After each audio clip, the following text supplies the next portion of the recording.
towards being self-sufficient in food production. China also very effective. It is not enough to build a fertilizer plant and export everything you require or supply your products right at the factory gate. The moment you do that, you lose control of actually having good quality fertilizers, unadulterated fertilizers, traveling through your channels to the actual users who need to use the fertilizers in such an efficient manner. So all of this is very important in actually ensuring that you have an effective distribution network. Thank you very much. I want to build on what Jite has said, and I want to go to Ben Okoye regarding the fertilizer availability in the country. With the growth enhancement support scheme that is now second year, and we can clearly see that the fertilizer is becoming more available to the farmers, and certainly that will create a demand, and that will obviously put a strain on in terms of the availability. Now, given that availability of natural gas that you have in Nigeria, still the bulk of the fertilizer is still imported into the country. What are the challenges that needs to be addressed to be able to have the domestic production and be able to supply the demand that's going to be created by this program that has been put in place? Well, the first aspect of the challenge in putting up a plant is gas. If you look at the total gas reserves in Nigeria, estimated about 200 TCF or above. What you require for the 6 plants, on average of 2 TCF, for the 30 years of the plant size, you're looking at about 12 TCF of gas over 30 years. Okay, so the challenge is how to get that gas to the different plants that are in play. It's one thing to have the gas availability on ground. The second thing is to be able to deliver those gas.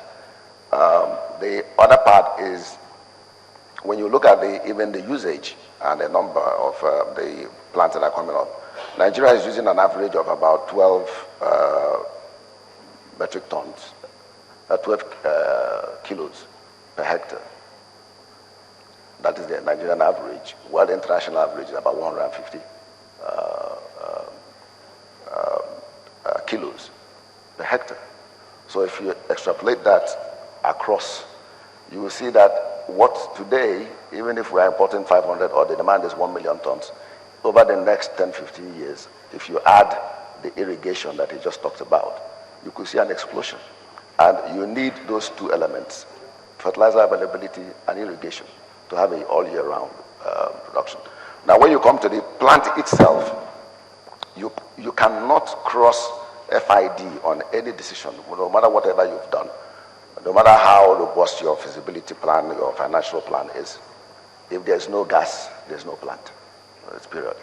So until you debottle the gas supply issue, the funding aspect comes into play. If there's no gas, there's no funding. So with our own case, we decided to go to Bayelsa, which is also another challenging area, very low infrastructure. But we cannot all cluster in one area. For if the economy has to grow and opportunities has to be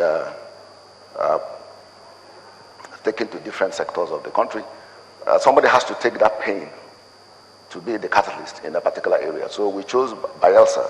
That was 4 years ago. Went through the whole process of feasibility, environmental, everything. But we got a GPO from the gas aggregator 2011. We're in 2013. We don't have gas yet. Fortunately enough, in the past 7 months since he took office, there's been a dramatic change. Hopefully, the MD of Shell is here. Hopefully by the end of this year, we could be able to cross that aspect.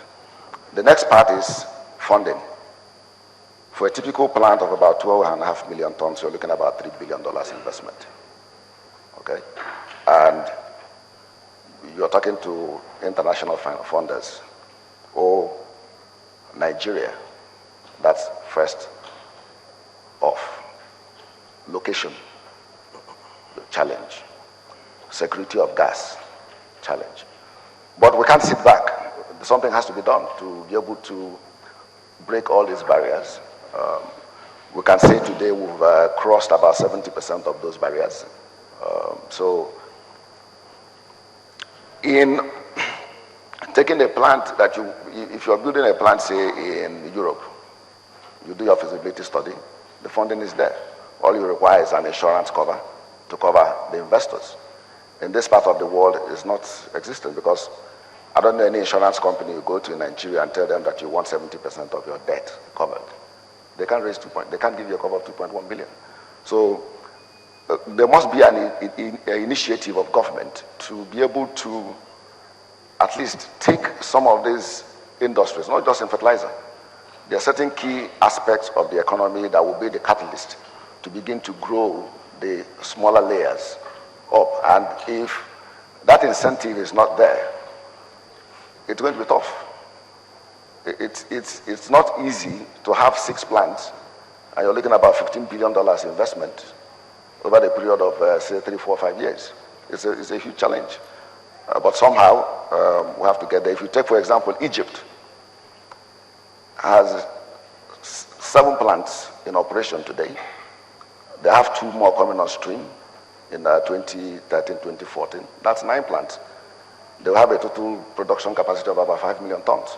Yet Nigeria, that has about 70% of the total gas reserves in Africa, we have 1 plant that's been built about 20 or 25 years ago. Thank you very much. I want to build on that and go to Mr. Manish Mundra. And we heard that there's a plan for 6 fertilizer plants to be built, and you have just started the construction on a large plant. And looking at the demand in the country going forward, what is your plan with the output of the plant itself after satisfying the domestic demand? Sure. Thank you. Very interesting question, but I would like to take you onto our petrochemical experience and then build it back onto your question.